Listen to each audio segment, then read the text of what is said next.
la puissance du Saint-Esprit dans la vie du chrétien. Amen. Premièrement, j'aimerais définir le terme puissance. Amen. Le terme puissance, il s'agit là de donner la capacité, c'est la capacité d'agir. Amen. Mais là, comme on parle du Saint-Esprit, il s'agit là de la capacité d'agir en nous et à travers nous. Amen. Que le Saint-Esprit manifeste. Amen. La puissance, tout simplement, le mot puissance, on sait, ça vient du verbe pouvoir. Amen. Je peux, tu peux, il peut. Amen. Ça vient simplement du verbe pouvoir. Amen. Et le Saint-Esprit en nous, quand on parle de la puissance, amen, c'est lui qui donne la capacité d'agir, par exemple, de faire une mission, par exemple, David contre Goliath, les disciples, les miracles. Le Saint-Esprit produit en nous, amen, cette impulsion, ce pouvoir, cette capacité de faire des choses qu'on n'aurait pas fait naturellement, amen. Et ça, il le fait, il agit en nous, amen. Amen. Par la conviction du péché, par des convictions intérieures. Il agit aussi au travers de nous, par des actions qu'on doit poser.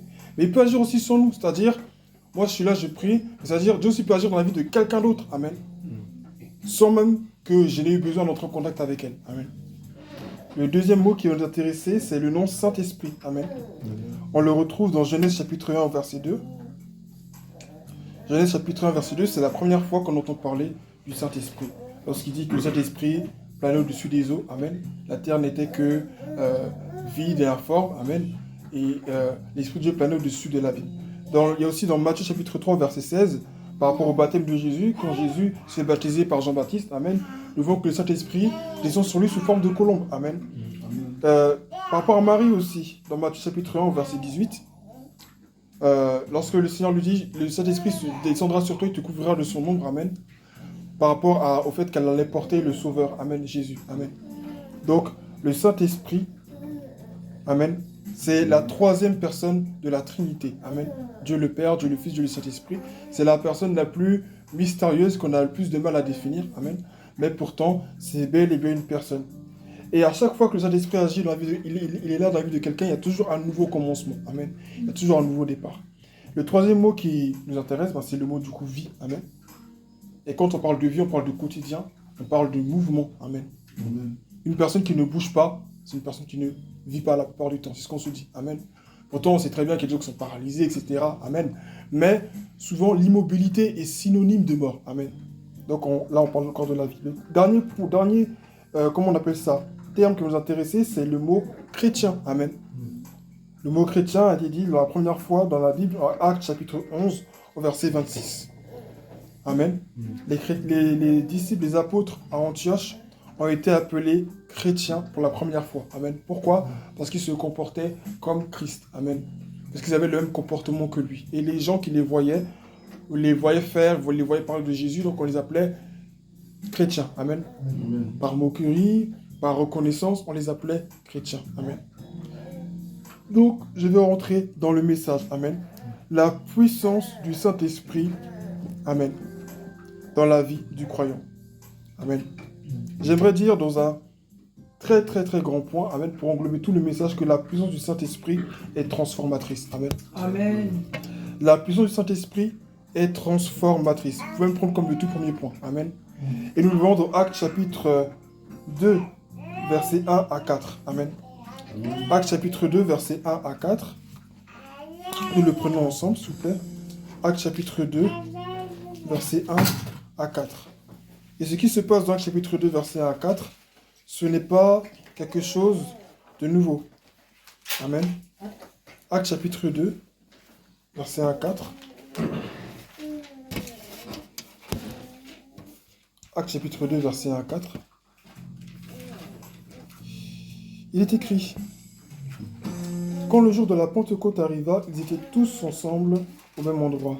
Tout à coup, il vint du ciel un bruit comme celui d'un vent violent qui remplit toute la maison où ils étaient assis. Des langues qui semblaient de feu leur apparurent. C'est ce qu'on a chanté tout à l'heure. Amen. Séparées les unes des autres, et elles se posèrent sur chacun d'eux. Ils furent tous remplis du Saint-Esprit et se mirent à parler en d'autres langues, comme l'Esprit leur donnait de s'exprimer. Amen. Amen. Quelque chose s'est passé ce jour-là. Quelque chose qui n'est pas naturel. Quelque chose de surhumain. Quelque chose de surnaturel. Quelque chose d'extraordinaire s'est passé. Ils étaient là en train de prier, invoquant le Seigneur, invoquant la présence de Dieu, sur la base de Actes chapitre 1. Vous pouvez le noter si vous voulez. Actes chapitre 1, verset 8, il est écrit, mais vous recevrez une puissance lorsque le Saint-Esprit viendra sur vous. Et vous serez mes témoins à Jérusalem, dans toute la Judée, dans la Samarie et jusqu'aux extrémités de la terre. Quand l'Esprit de Dieu vient dans ta vie, il change ta vision, il change ta nature, il change ta manière d'être, il change la perception que tu as de toi, mais aussi la perception que tu as du monde.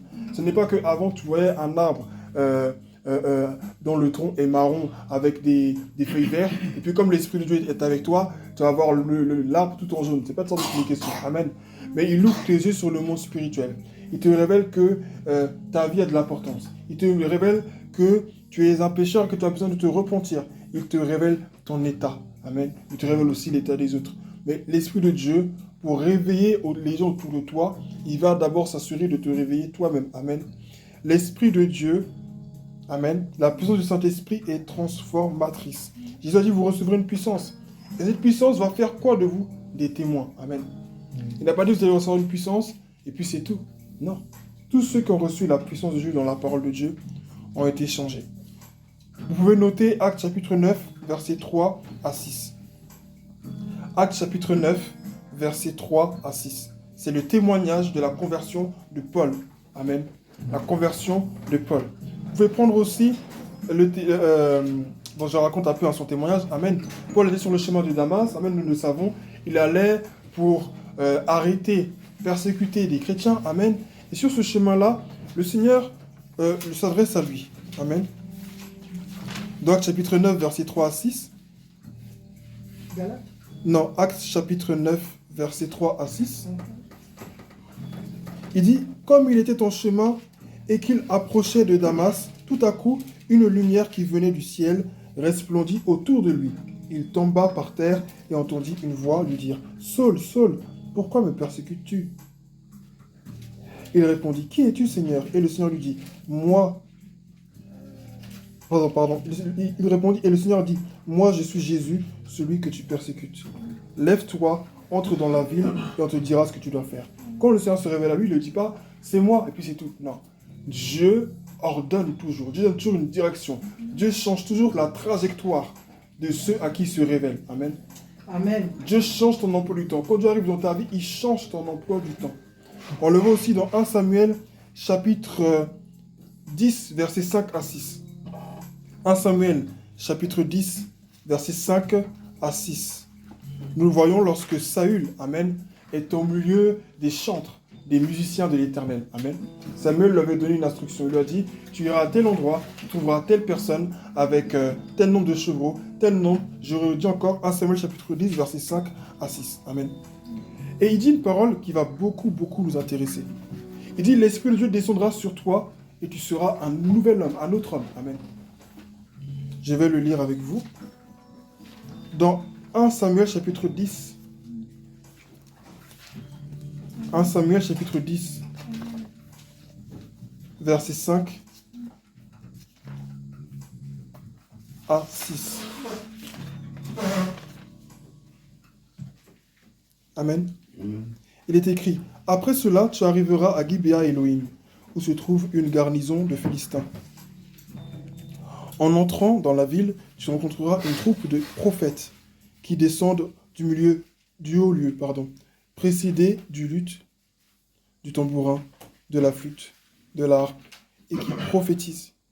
L'Esprit de l'Éternel viendra sur toi. » Écoutons bien. « L'Esprit de l'Éternel viendra sur toi, et tu prophétiseras avec eux, et tu deviendras un autre homme. » Amen. Amen. Quand l'Esprit de Dieu vient en toi, tu ne peux pas être la même personne que tu as été. C'est impossible. Sinon, peut-être que tu n'as pas reçu cet esprit. Tu as peut-être vécu une présence là au milieu de nous, parce que quand on prie, il y a la grâce qui est là, donc tu as vécu peut-être quelque chose, mais tu n'as pas reçu encore le Saint-Esprit. On a vu Pierre avant, on a vu Pierre après. On a vu Paul avant, et on l'a vu après, comme on vient de le lire. On a vu, du coup, Saül avant, et on a vu Saül après, comme ici. Et là après commence ici. Il dit, l'Esprit de l'Éternel viendra sur toi, et tu prophétiseras avec eux, et tu deviendras un autre homme. Il dit dans Ésaïe 61, l'Esprit du Seigneur est sur moi, parce qu'il m'a oint pour. Amen. Quand l'Esprit de Dieu est sur toi, quand l'Esprit de Dieu vit en toi, amen, amen, il fait des choses différentes dans ta vie. Amen. J'ai dit que le premier point, c'est la puissance du Saint-Esprit est transformatrice. On a encore cela dans Ésaïe 61, bon, 61 verset 1, c'est ce que je viens de dire. Amen, vous pouvez le noter. Je viens déjà de le dire à l'oral. Et aussi dans Joël chapitre 3, verset 1 à 2. Joël chapitre 3, verset 1 à 2. Il est écrit: dans les derniers temps, je répondrai mon esprit sur toute chair. Amen. Vos jeunes gens prophétiseront, les vieillards auront des visions, des songes. Amen. Joël chapitre 3, verset 1 à 2. Amen. Joël chapitre 3, verset 1 à 2. Amen. Amen. Joël chapitre 3, verset 1 à 2. En fait, à chaque fois que l'Esprit de Dieu vient dans la vie de quelqu'un, il y a un nouveau commencement. Il y a un nouveau départ. Il y a une nouvelle direction. Le Saint-Esprit, quand il vient dans ta vie, il change ta perception du monde. Si vous m'entendez parler peut-être parfois comme une personne qui n'est pas chrétienne, c'est que quelque part dans ma vie, il y a des terrains que je n'ai pas laissé l'Esprit de Dieu conquérir encore. C'est qu'il y a des zones encore où je n'ai pas laissé l'Esprit de Dieu opérer. Parce que quand l'Esprit de Dieu vit en toi, le péché ne peut pas régner sur toi. Il peut agir progressivement, hein, je ne dis pas non. Dieu agit de manière différente dans la vie de chacun de nous. Mais déjà, il faut déjà préciser une chose dans ce passage, c'est qu'il y a une différence entre avoir l'Esprit de Dieu en nous et sur nous. C'est deux choses différentes. C'est une petite nuance, mais c'est important de le dire. Quand l'Esprit de Dieu est en toi, il peut vite te convaincre du péché. Il peut arriver même que tu converses avec lui. Il y a une lutte entre ta chair et puis ton esprit, parce que l'Esprit de Dieu, il est en toi. Donc, dans ton corps, il y a une lutte entre ta nature divine et ta nature charnelle. Il y a cette lutte-là. Mais l'Esprit de Dieu sur toi, c'est complètement différent. Et moi, je l'ai vécu. Quand l'Esprit de Dieu est sur toi et puis tu parles, c'est pas toi qui parles. Quand l'Esprit de Dieu est sur toi, ce que tu dis là, l'intelligence supérieure qu'il te donne pour parler là, c'est pas toi. Je l'ai vécu dans les transports en 2020-2019.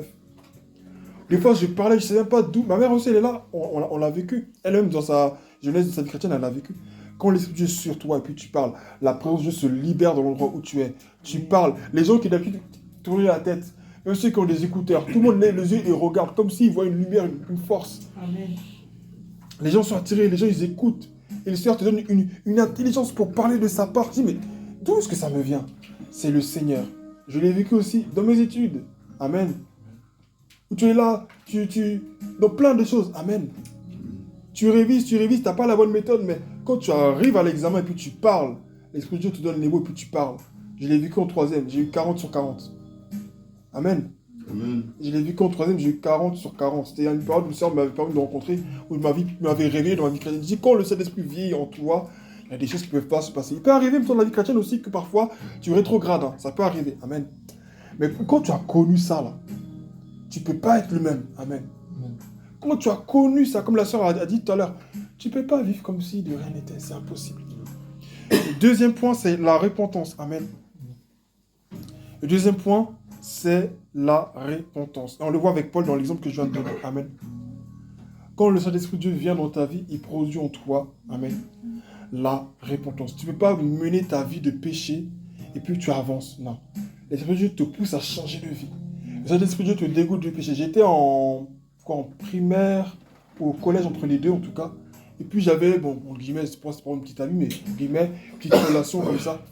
Et puis à un moment donné, j'ai ressenti moi une honte. Mais une honte. Puis je me dis, mais comment je peux vivre une vie comme ça? Et puis à côté, je vais aller encore à la cellule après.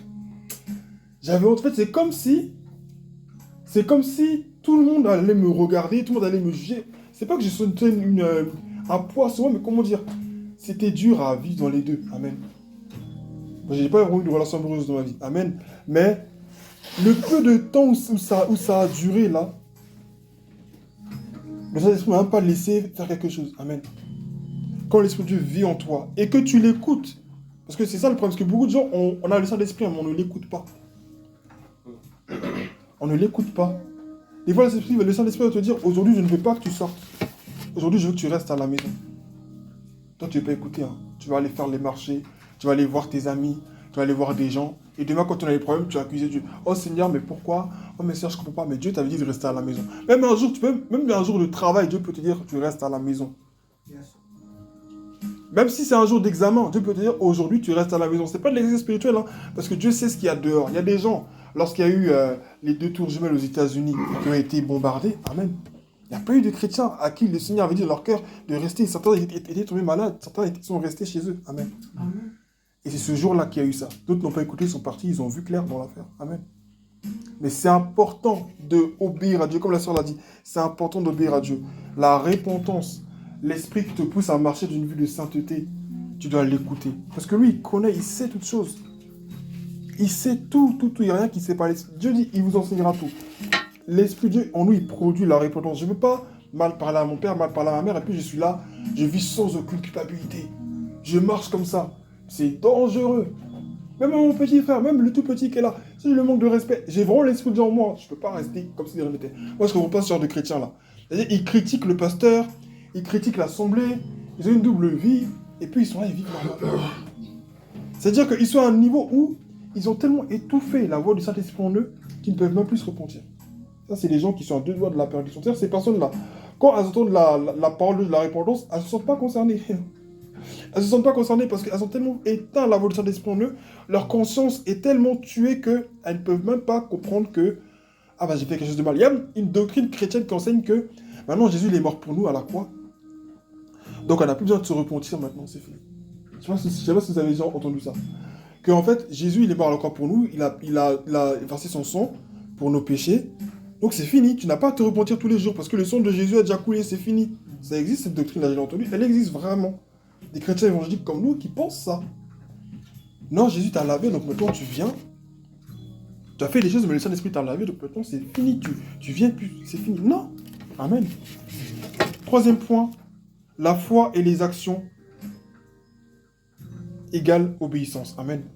La foi et les actions, amen, donnent lieu à l'obéissance.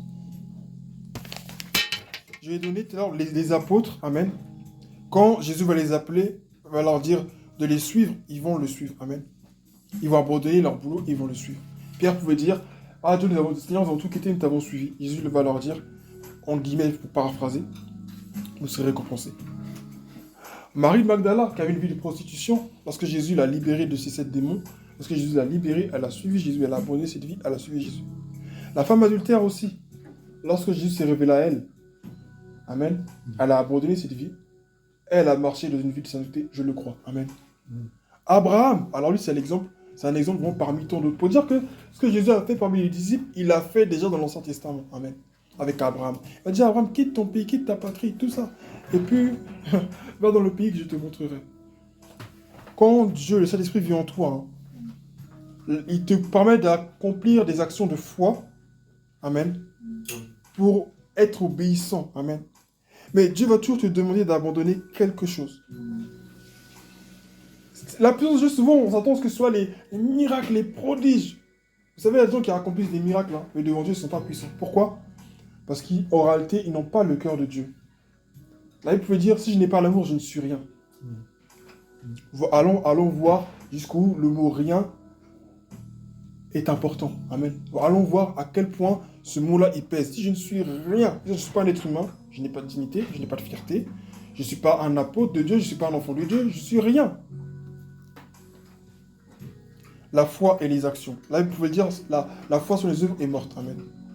Nous devons produire des actions de foi, des actions d'obéissance. Dieu t'a dit, et tu sais dans ton cœur, que Dieu t'a dit de te séparer de cette personne et que tu ne le fais pas, tu vas avoir des problèmes.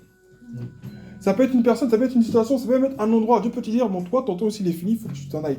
Le problème avec nous, c'est que nous, on s'attend à ce que Dieu nous parle dans des rêves. Là, il faut que Dieu me révèle. Là, il faut que Dieu me confirme. Ça, c'est de l'incrédulité. Dieu ne va pas toujours te parler dans les rêves. Moi, ma destinée, Dieu ne me l'a pas révélée dans un rêve. J'étais assis dans mon lit, Dieu m'a parlé de manière détaillée par rapport à ma destinée. Où il allait m'emmener, ce qu'il allait faire de moi. Je dis, Seigneur, si c'est toi qui m'as parlé, déjà, je le savais, hein. C'était en 2011. Je dis, Seigneur, si tu m'as vraiment parlé, confirme-le-moi. Tout 2011 est passé, j'ai rien eu. C'était en juin 2011, j'ai rien eu. Tout 2012 est passé, 2013, 2014, 2015, 2016, toujours rien. Mais entre-temps, j'ai vu des choses avec Dieu. Et c'est en 2017, en juin 2017, quand on est dans une église. Amen. Et il y a une prophétesse qui vient de la Côte d'Ivoire avec son mari. Et tout ce qu'elle me dit là, c'est mot pour mot ce que le Seigneur m'avait dit dans la chambre en 2011. Donc quand la sœur pouvait dire tout à l'heure que Dieu il existe, il est réel, là. Mes parents sont là, ils pourront même mieux témoigner que nous. Amen. Dieu est vraiment réel. Est-ce qu'il attend de nous que nous posons des actions de foi? Amen. Amen. Amen. Le quatrième point, c'est Dieu agit d'abord en nous avant d'agir à travers nous. Amen. Nous voulons être des disciples, nous voulons aller parmi les nations, prêcher, c'est bien. Mais est-ce que moi-même j'ai reçu la parole? La Bible dit à tous ceux qui l'ont reçu et qui croient en son nom, elle a donné le pouvoir, le droit de devenir des enfants de Dieu. Elle n'a pas dit, elle a donné le pouvoir de faire des enfants de Dieu avant tout. Elle a dit, elle leur donne le pouvoir à eux-mêmes d'abord de devenir des enfants de Dieu. Pour dire que la transformation là, c'est d'abord en nous. Amen. Et pour ça, je vais prendre comme parallèle dans 1 Corinthiens chapitre 5, verset 17 à 21. 1 Corinthiens chapitre 5, verset 17 à 21. Si jamais vous lisez que vous voyez que je me suis trompé, c'est que c'était dans 2 Corinthiens là. Dans 1 Corinthiens chapitre 5.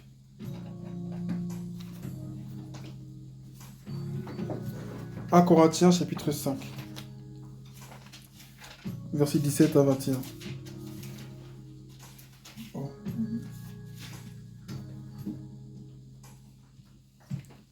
1 Corinthiens, pardon, excusez-moi, je pensais que c'était dans 2 Corinthiens plutôt.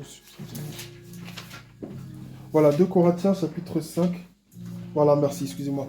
2 Corinthiens chapitre 5, verset 17 à 21, il est écrit. Si quelqu'un est en Christ, il est quoi? Une nouvelle créature. Et quoi ensuite? Les choses anciennes sont passées. Voici toutes choses sont devenues nouvelles. Tout cela vient de Dieu qui nous a réconciliés avec lui par Jésus-Christ et qui nous a donné le ministère de la réconciliation. En effet, Dieu était en Christ, il a réconcilié le monde avec lui en ne chargeant pas les hommes de leurs fautes et il a mis en nous. Amen. La parole de réconciliation. On va se concentrer plutôt sur le verset 17. Amen. Il dit, si quelqu'un est en Christ, il est une nouvelle créature. Les choses anciennes sont passées. Voici toutes choses sont devenues nouvelles. Être une nouvelle créature, ça ne veut pas dire que maintenant tu es un humain, tu deviens un oiseau. Amen. C'est pas de ça qu'il est question. Amen. Non, mais c'est vrai. Amen. C'est important de le dire. Amen. Être une nouvelle créature, il s'agit là de manifester une nouvelle nature. Amen. Qui n'est pas propre à ta nature humaine. Être une nouvelle créature, c'est avoir une conscience renouvelée. Tu ne réfléchis plus comme avant. Oui, mes parents ont fait ça. Oui, mes parents ont fait ça. Comme mon père a fait ça, moi aussi je vais faire ça. Mais mon père m'a éduqué comme ça. Non. Quand tu es en Christ maintenant, tu ne prends pas juste l'éducation de tes parents. Tu prends l'éducation du Saint-Esprit. Tu laisses l'Esprit de Dieu aussi t'éduquer. T'apprendre comment manger, comment boire, comment t'habiller, quand tu dois sortir. Tu laisses l'Esprit te donner de nouveaux principes de vie. Est-ce que nous savons que quand l'Esprit de Dieu vient dans nos vies, il refait notre éducation? Oui, c'est vrai. L'Esprit de Dieu, quand il vient dans nos vies, là, il refait même notre éducation. Oui, on m'a appris que à telle heure, je dois rentrer chez moi. À telle heure, je dois me coucher. Mais tu sais, quand l'Esprit de Dieu vient dans ta vie, tu ne peux pas vivre comment? Parce que quand l'Esprit de Dieu vient dans ta vie, tu deviens un intercesseur. Donc tu ne peux pas juste vivre, tu ne peux pas dormir à 20h parce qu'on t'a dit que tu dois dormir à 20h. Non. Tu ne peux pas rentrer chez toi à 18h parce qu'on t'a appris que tu dois rentrer à 18h. Non. Tu sais que l'Esprit de Dieu vit en toi, il peut te dire, c'est vrai, tu as du travail, hein, mais cette vieille dame-là, arrête-toi là, parle-lui de moi un peu. Quand l'Esprit de Dieu vient dans ta vie, il redirige ta vie. Mais il ne redirige pas juste ta vie à l'extérieur pour dire, j'habitais au Canada, maintenant je vais habiter en Chine. Non.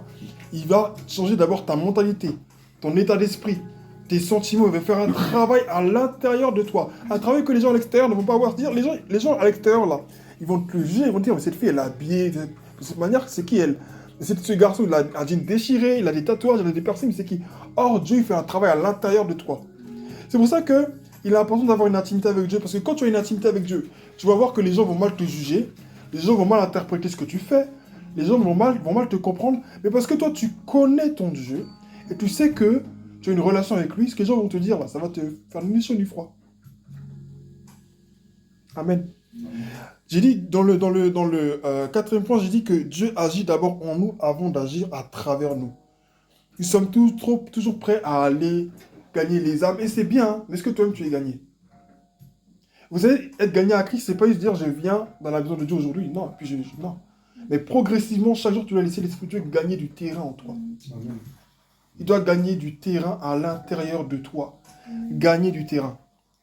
Laisse-le changer ta vision un peu. Laisse-le changer ta manière. Avant, tu disais je ne pouvais pas. Gédéon pouvait dire dans Juge chapitre 6, Gédéon face à l'ange de l'Éternel, qui est Dieu, il lui dit, mais Seigneur, je suis le plus jeune de ma famille. Mon clan est le plus faible de Manassé. Avec quoi délivrerai-je ton peuple? Et Dieu lui dit, tu le délivreras comme s'il s'agissait d'un seul homme. Avant même que Gédéon ne parle, Dieu l'appelle comment? vaillant héros. Amen. Amen. Il sait comment Gideon se voit, mais il appelle déjà vaillant héros. Et qu'est-ce qui va se passer? Quand il va aller dans le camp ennemi, un jour, la nuit, avec un de ses compagnons, il va entendre un Philistin qui parle à son compagnon aussi. Et dans la nuit, il dit, j'ai fait un rêve où il y avait, je vais dire ça comme j'ai paraphrasé, hein, un pain ou un truc d'Israël qui roulait, amen, et qui a renversé toute leur tente, amen. Qui a renversé sa tente, amen. Le Seigneur, quand il vient dans ta vie, il bouleverse ta vision. La vision que tu as de toi, la vision que tu as des autres, la vision que tu as du monde. Quand l'Esprit de Dieu vient dans ta vie, il chamboule tout. Le Saint-Esprit ne peut pas venir dans ta vie. Et puis, c'est comme quand on parle d'un couple, une femme qui arrive dans la vie d'un homme. Et que l'homme, et puis l'homme, il a une vie bizarre. Cette femme, c'est les vents normales comme on nous l'a enseigné. Amen. Cette femme-là, quand elle arrive dans ta vie, il doit avoir un changement. Amen. Amen. Il doit avoir un changement. Quand cette femme elle arrive dans ta vie, il doit avoir un changement. Ou sinon, un ami avec qui tu marches. Quand cette personne est dans ta vie, amen, il doit avoir un progrès. Et toi aussi, parce que tu es dans sa vie, il doit avoir un progrès sur la sienne. Amen. C'est pas juste nous qui le recevons tout le temps, nous aussi, nous devons être aussi des bons amis. Amen. C'est important. Non, moi, je marche avec des gens qui ont une bonne mentalité. Est-ce que toi-même, tu as une bonne mentalité? Amen. Bref. Le Saint-Esprit, Dieu agit d'abord en nous, avant d'agir à travers nous. Il y a des victoires que tu n'auras jamais à l'extérieur si tu ne les as jamais eues à l'intérieur. Non, je veux qu'il y ait un réveil dans ma vie. Est-ce que dans ta vie même, il y a un réveil? Non, je veux que tout le monde soit baptisé du Saint-Esprit dans ma famille. Est-ce que toi, tu es réellement baptisé du Saint-Esprit? Est-ce que toi, tu parles de nouvelles langues? Amen. Amen. Moi, je veux que dans ma vie, dans ma famille, il y ait ci et ça. Est-ce qu'en moi, Dieu peut agir déjà? Est-ce que je lui laisse la place? Est-ce que dans la journée, je sais éteindre mon téléphone, le mettre de côté pour écouter ce que Dieu a à me dire? On peut écouter les actualités, c'est bien, il faut s'instruire, il faut apprendre. Moi, j'ai encore beaucoup de choses à apprendre, c'est vrai. Mais il y a des moments clés dans une vie. Et ça doit être un quotidien pour nous. Nous devons laisser Dieu nous parler, agir en nous. Et plus tu passes du temps avec Dieu, moi je l'ai vécu l'année dernière encore, hein. C'est-à-dire quand Dieu tu l'écoutes là, il y a des choses qui te dit de toi que tu ne sais même pas. Quand tu marches avec Dieu là, quand tu l'écoutes vraiment, tu le laisses travailler en toi, il y a des choses qui te révèlent sur toi-même que tu ne savais même pas. Pourquoi tu agis comme ça? Pourquoi tu te comportes comme ça? D'où ça vient? L'Esprit de Dieu c'est le plus grand psychologue. Il sait tout de toi et il sait pourquoi. Et il sait comment t'aider à redresser la barre. Mais non, parce que l'Esprit de Dieu quand il va nous parler, il va nous révéler quand est-ce qu'il va y avoir un coup d'état, quel prochain président va mourir, et puis c'est là qu'on pense être de grands prophètes. Non. Avant de te parler des autres, l'Esprit de Dieu doit d'abord te parler de toi. Amen. Amen. L'Esprit de Dieu doit être celui qui te parle de toi. Beaucoup de chrétiens ont cette faculté de dire « Ah, moi j'ai vu, dans cette ville-là, il y a beaucoup de sorciers. Ah non, mais dans mes relations-là, il y a des gens qui sont malhonnêtes. Est-ce que Dieu, toi, t'a révélé que toi aussi tu étais malhonnête? Est-ce que l'Esprit de Dieu t'a déjà dit que toi aussi tu étais malhonnête? Amen. Parce que l'Esprit de Dieu, là, avant de nous parler des autres, il nous parle aussi de nous. Amen. Et l'Esprit de Dieu aussi, je précise une petite parenthèse, hein, il n'est pas là que pour nous révéler les démons autour de nous. Amen. L'Esprit de Dieu aussi est là aussi pour nous révéler les anges de Dieu qui sont là. Amen. Je poursuis mon message avec le 5e point. Autorité spirituelle pour la mission. Amen. Autorité spirituelle pour la mission. Autorité spirituelle pour la mission. Nous voyons dans Actes chapitre 5, verset 12. Amen. Actes chapitre 5, verset 12. Et aussi dans Marc 16, verset 17. Où il dit, voici les miracles qui accompagneront ceux qui auront cru. Amen. L'Esprit de Dieu, après avoir agi en nous, il a agi au travers de nous. Et quand il le fait, il manifeste son autorité. Il manifeste sa grandeur. Il manifeste sa puissance. David a combattu Goliath. Il l'a terrassé. Non pas parce qu'il était trop fort, parce qu'il avait l'Esprit de Dieu sur lui. L'autorité spirituelle. Mais l'autorité spirituelle, là, il y a une condition pour la manifester. C'est ce que beaucoup de chrétiens ignorent. Il y a une condition, c'est la soumission à Dieu. Amen. Amen.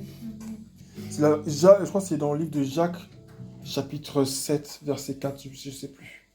Après, c'est dans le livre de Jacques où il est écrit « Soumettez-vous à Dieu, résistez au diable et il fuira loin de vous. » Si tu n'es pas soumis déjà à l'autorité des autorités, au roi auquel les démons sont soumis, et puis toi tu viens, tu ne te souviens pas à lui, mais tu veux que ces subalternes te soient soumis, il y a un truc que tu as manqué. Amen. Il dit dans Luc 10, verset 19, « Voici, je vous ai donné le pouvoir. » Il n'a pas dit « vous aurez le pouvoir ». Il dit « voici, je vous ai donné le pouvoir ». Donc le pouvoir nous vient de Dieu. Si celui qui est l'origine de la puissance qui est censée agir en toi, tu ne l'obéit pas, tu n'es pas soumis à lui, ben, tu te mets dans le rang, en fait, des démons. Tu te mets dans le rang des païens. Et tu penses que les païens, ils ont le pouvoir sur les démons? Non. Les fils de Sheva, ils ont voulu chasser un démon, dans la Bible, comme on le voit. Le démon les a frappés bien comme il faut. Roués de coups et de plaies, déchiré leurs habits. Il a dit, je connais Pierre, je connais Paul, je connais même les autres. Mais vous, là, vous êtes qui? Les démons connaissent les vrais enfants de Dieu. Amen. Les démons savent, le monde des ténèbres sait. Même quand tu es dans ta classe, je l'ai vu, je sais de quoi je parle. Dans les écoles, il y a beaucoup d'occultes, il faut le dire, amen. Dans la société où nous vivons, nous pensons comme on est en Europe, non. Non, ici, là, il y a beaucoup de choses comme ça ici qui sont là.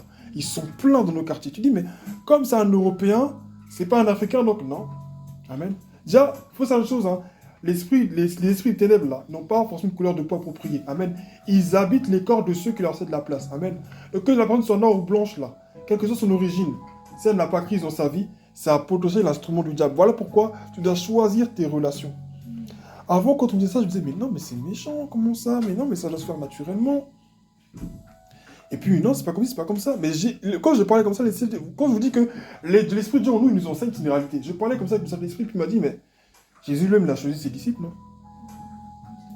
Non, Jésus lui-même l'a choisi ses disciples. Et même dans ses disciples, il a fait encore un tri, il a pris encore 3. Pierre, Jacques et Jean. Et même dans Pierre, Jacques et Jean, il a fait encore un tri, il a pris Jean. Il a pris Pierre, c'est vrai, comme c'est vrai, le leader d'église, mais il a pris Jean comme étant de son plus intime. C'est un Jean qui va tout révéler à la fin. Et Jean, c'est la personne, quand tu vois son livre Apocalypse, mais c'est la personne aujourd'hui, même qu'on doit le plus lire normalement aujourd'hui, à l'heure actuelle, parce que c'est vraiment l'actualité de notre temps. Apocalypse, c'est le livre aujourd'hui qu'on doit le plus lire, qu'on doit même étudier, parce que c'est le livre de l'actualité, et même de ce qui va se passer dans le futur. Amen. L'autorité spirituelle pour la mission. Il y a une condition pour la manifester, cette condition-là, c'est la soumission. Jean était un intime, Jean était soumis à Dieu. Regardez tout ce que Dieu va, les choses terribles que Dieu va lui révéler. Mais comment être soumis à Dieu? C'est à partir de ta vie de prière. Amen. Parce que des fois, tu peux prier, mais il y a la peur qui est là, il y a plein de choses dont Dieu sait que tu as peur. Tant que tu as peur, là, reste devant Dieu, prie. Ne faisons pas des promesses. C'est le problème avec nous, c'est qu'on aime faire des promesses à Dieu. Seigneur, j'ai fait ça, je vais faire ça. Tu me sors de là. Non, Dieu t'a rien demandé. Hein. Dieu ne demande pas de faire de promesses. Amen. Il a promis qu'il allait venir, il l'a fait. Il ne demande pas de faire de promesses. Ce qu'il demande là, c'est notre obéissance. Amen. Venons à lui simplement, soumettons-nous à lui et le reste se fera. Je vais aller directement avec les 3 derniers points. Amen. Je vais aller très brièvement à cause du temps. Amen. Les dons spirituels. Amen. Dans 1 Corinthiens chapitre 4, verset 11, il y a la liste des versets des dons spirituels. Le Saint-Esprit agit aussi en nous. Sa présence elle est transformatrice en nous par les dons spirituels. Amen. 1 Corinthiens chapitre 4, verset 11. Les dons spirituels. On n'a pas encore étudié, je pense qu'il y a quelques années que ma mère en a dit qu'on allait l'enseigner, mais avec le temps, il y a eu beaucoup de choses à faire, donc on ne l'a pas fait. Les dons spirituels. Et je tiens à préciser cela, comme je l'ai dit tout à l'heure, et beaucoup d'autres prédicateurs l'ont dit avant moi, les dons spirituels doivent être manifestés sur la base de l'amour et dans un esprit d'humilité. Amen. Parce que c'est des dons qui ne t'appartiennent pas, c'est des dons qui appartiennent au Seigneur. Amen. Ça ne t'appartient pas. Il y en a, ils vont dire, cet homme-là, vraiment, c'est vrai un prophète de Dieu. Quand tu es devant lui, là, Dieu te dit ça, Dieu te donne sa carte d'identité en même temps. Et puis, voilà, Dieu fait des choses extraordinaires. Puis il y en a, ils vont se dire, hein, moi Dieu me parle, hein, tu sais, moi Dieu me parle. Oh, ça ne t'appartient pas. Si vous voyez un prophète sur les réseaux qui se frappe la poitrine parce qu'il est prophète, c'est quelqu'un qui n'a rien compris. Moi, j'écoute pas les gens comme ça. Moi, je suis prophète, moi Dieu m'a oint. Oui, mais tu n'es pas ce que tu es par toi-même. C'est comme tu dis, c'est Dieu qui t'a oint. Donc, il faut se calmer. Amen. Ce genre de personnes-là, il faut qu'elles se calment. Parce qu'en fait, c'est Dieu qui t'a établi. Et tu dois pas oublier que ce que tu es là, c'est Dieu qui a fait ça. En fait, Jésus a dit, je vous donne le pouvoir de marcher. Dans Luc chapitre 10, verset 19. Je vous donne le pouvoir. Il n'a pas dit, vous pouvez avoir le pouvoir pour vous-même. Il a dit, je vous donne le pouvoir. Même ceux à qui il n'a pas dit, je vous donne. Même ceux à qui il n'a pas dit, je te donne l'esprit là. Il a fallu qu'il parle quand même pour que ces personnes agissent. On voit Élie, tout le monde va me dire Élie, mais Élie s'est levé, et puis vous pensez que Élie s'est levé comme ça? Vous pensez que ce désir de se lever, là, à une telle époque où il y a la terreur, il y avait beaucoup de prophètes, il y avait plus d'une centaine de prophètes, eux, ils n'avaient pas l'esprit de Dieu aussi, ils étaient tous réunis dans une grotte, mais Élie, lui, il a cette force, il se lève, mais c'est que c'est Dieu qui le fait. Esther, tu vois pas Dieu qui lui parle précisément pour dire Esther, va prier, Esther fait ci, mais Esther, elle se lève de la prière, et puis elle va jeûner 3 jours pour que le cœur du roi soit disposé. Et tu penses que pour qu'elle fasse ça, c'est forcément parce que Dieu est intervenu, Dieu l'a touché d'une manière pour qu'elle comprenne. C'est vrai que Mardochée veut lui dire, si tu ne te lèves pas, quand le malheur viendra, tu ne seras pas épargné aussi. Bon, mais c'est le Saint-Esprit qui fait. Amen. Tout ce qu'on a nous vient de Dieu. Les dons spirituels, comme on dit spirituels, on a dit dons et comme on le dit, le mot, hein, en fait, je sais pas pourquoi les gens ils sont compliqués. Le mot, il est écrit les dons. Les dons, donc c'est quelque chose qui t'a été donné. Qu'est-ce que tu as reçu? Amen. À Corinthiens chapitre 4, verset 11, on te fait la liste des dons spirituels. Je vais encore à l'avant-dernier point, le fruit de l'esprit. Amen.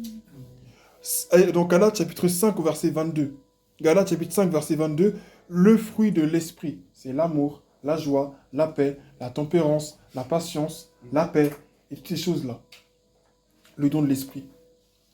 J'aurais pu mettre ça comme sous-point, qu'on disait que l'esprit de Dieu agit en nous avant d'agir à travers de nous, mais c'est pas grave.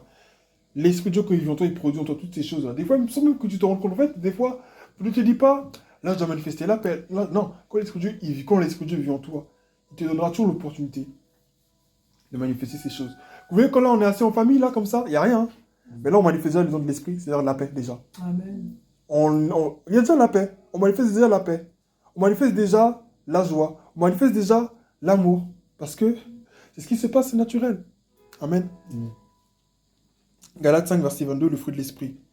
Le dernier point, pour ne pas dire l'avant-dernier, c'est une nature nouvelle. Et ça, je l'ai dit tout à l'heure. Amen. Mais ça, je passe parce que je l'avais déjà dit. Amen. Et pour conclure le message, je voudrais vraiment dire à tout à chacun que la puissance du Saint-Esprit agit dans la vie du chrétien. Amen. Au travers de l'amour de Dieu. Tout ce que je viens de citer là, c'est rattaché à un socle. Amen. À un tronc commun. C'est l'amour de Dieu.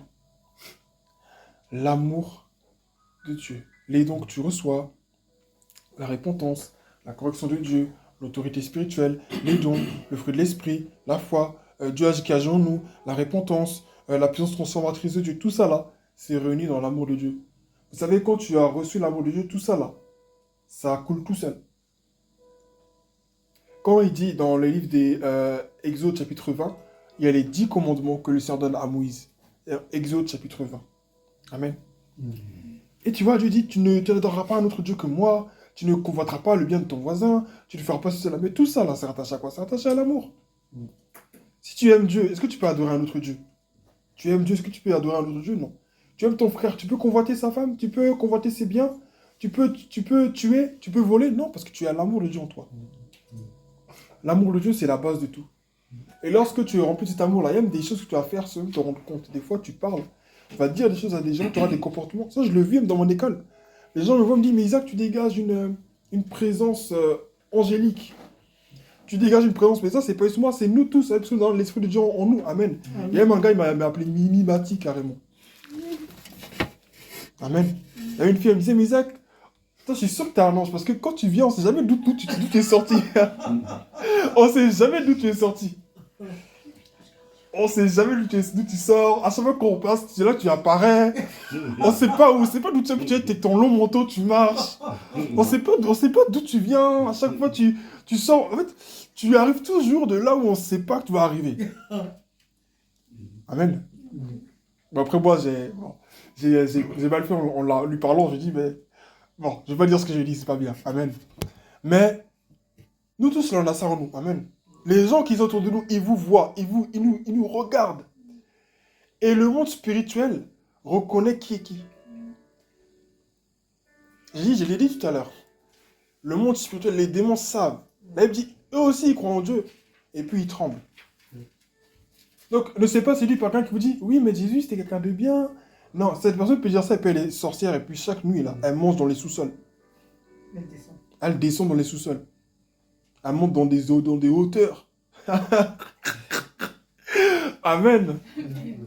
Parler avec des êtres que tu n'as jamais vus. Qui ont 3 têtes, qui ont 2 queues. Amen. Amen.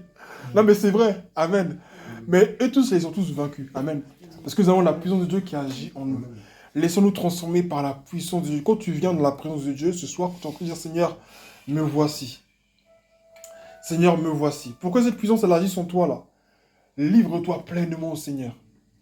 Progressivement, tu vas voir que tu auras la force. Parce que, vous savez, ça ne sert à rien d'aller prêcher aux gens dehors quelque chose que nous ne vivons même pas.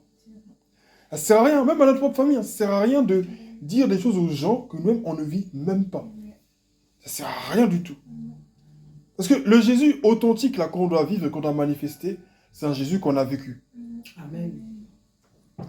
Jésus a dit, il descendra sur vous, vous recevrez la puissance et vous recevrez quoi? Des témoins. Mais cette puissance-là, pour être des témoins de cette puissance, il faut d'abord l'avoir vécu. Il faut d'abord l'avoir vécu. Dans le verset 11 de Actes chapitre 1, il est écrit que tous étaient réunis au même endroit, ils priaient, avec Marie, la mère de Jésus, Marie de Magdala, tous ils priaient, ils persévéraient dans la prière. Et de Actes chapitre 2, à partir du verset 1 à 4, vous voyez que ce qu'ils ont cherché depuis longtemps, là, c'est pourquoi ils ont persévéré, ils l'ont vécu. La puissance de Dieu, elle est là. Hein. C'est pas, des fois, on veut le spectaculaire, on veut voir des gens tomber, des gens crier. Non, non, non, non, non. Dieu agit d'abord en toi, à l'intérieur de toi. Tu vas comme ça voir des choses. Je te mets au défi. Livre-toi au Seigneur. Prends le temps, tu mets une petite mélodie, tu es assis simplement dans la présence de Dieu, tu ne dis rien. Tu t'attends au Seigneur simplement. Parce que nous, le problème, c'est que nous, on veut trop parler. On vient, c'est lui qui nous a convoqués, et puis c'est nous qui parlons. Non, c'est pas comme ça. Quand tu sais que tu as un temps de prière, Dieu t'a convoqué, dans ton intimité, tu attends même ce qu'il a à te dire aussi. Amen. Des fois, il faut savoir faire ça. Et moi, je l'ai vécu des fois dans ma chambre, où j'étais là, j'étais assis. J'ai ouvert la Bible, j'ai lu. Et puis, je me suis tué. La présence de Dieu qui est dessus dans ma chambre, c'est une présence que je n'ai jamais ressentie en intercédant, en langue ou comment. Et puis, ce matin-là, j'ai tellement les pleurs, les larmes, tout ce qui est sorti là. J'ai dit, mais vraiment, ce matin, c'était une délivrance. Le Seigneur m'a visité d'une manière que je ne peux même pas expliquer. Donc, ce matin, je veux t'encourager à laisser la puissance de Dieu agir en toi. C'est très important. Que son nom soit béni. La puissance de Dieu dans la vie du chrétien. Nous avons vécu un culte très puissant ce matin. Amen. Le jeûne que nous avons fait, c'est pas n'importe quel jeûne. C'était un point de départ avec Dieu. Et il faut que tu saches que dans ta vie, là, il y a quelque chose qui s'est passé. Quelque chose s'est passé. Alors, continue de prier. Ne te dis pas juste comme on a jeûné, donc c'est fini. J'en profite en même temps pour le dire. N'attends même pas d'autres jeûnes. Dieu a beaucoup de choses à te dire. Dieu a beaucoup de choses à te révéler. Avant d'aller parler aux gens, là, Dieu veut s'assurer d'abord que tu saches te taire pour l'écouter lui. Amen. Parce que les vrais prophètes de l'Ancien Testament, là, je ne sais pas les gens qui étaient pressés d'aller parler. Hein. Ce même pas des gens qui savaient qu'ils pouvaient parler. C'est des gens à qui Dieu s'est révélé. Dieu leur a parlé. Dieu leur a fait une commission qu'ils devaient aller transmettre. C'est tout. Comme si je dis, grâce, salut tes parents pour moi. C'est comme ça, c'est tout ce que Dieu fait dans l'Ancien Testament. Dieu parle à des gens et puis leur dit, va dire ça aussi. Va dire ça aux gens. Jésus l'a fait ça avec la femme. Puis il a dit, ce que tu as entendu là, va le dire aux gens au village. Et elle est partie, elle leur a témoigné. C'est pour ça que certaines personnes disent que non, la femme n'a pas de ministère dans la Bible. On ne voit pas de femmes qui font... Le ministère, c'est lié à quoi? C'est lié au temps seulement? Le ministère, c'est un service. Amen. Donc bref. Laissons la puissance de Dieu agir au travers de nous, en nous surtout, et le reste suivra. Que notre Seigneur soit béni. Amen. Amen. Que Dieu te bénisse aussi. Amen.